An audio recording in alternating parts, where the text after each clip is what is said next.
দাজ্জালের নাম তো আপনারা শুনেছেন। ভয়ঙ্কর ডেঞ্জারাস একটা ক্যারেক্টার। পৃথিবীর শুরু থেকে শেষ পর্যন্ত এর চেয়ে বড় ফিতনা আসেনি, আসবেও না। দাজ্জালের ফিতনা। সে তার এক চোখ থাকবে, আরেক চোখ এরকম বন্ধ থাকবে। এখানে লেখা থাকবে কাফারা। কোনোভাবেই তাকে দমানো যাবে না, হত্যা করা যাবে না। আল্লাহ নবী ঈসা আলাইহিস সালাম তাকে হত্যা করবেন। তো যে ব্যক্তি সূরা কাহাফ তেলাওয়াত করবে, সূরা কাহাফের প্রথম 10 আয়াত বিশেষ করে মুখস্থ রাখবে, আল্লাহ তাআলা উসিমা মিন ফিতনাতিদ দাজ্জাল, দাজ্জালের ফিতনা থেকে তাকে বাঁচাবেন। তা আমরা দাজ্জালের ফিতনা থেকে বাঁচতে চাই কি চাই না?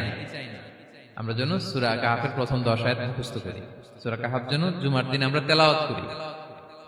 So now the question arises, what is the relationship of Suratul Kahf with Dajjal? দাজ্জালের সাথে সূরা কাহাফের রিলেশনটার কারণ কি?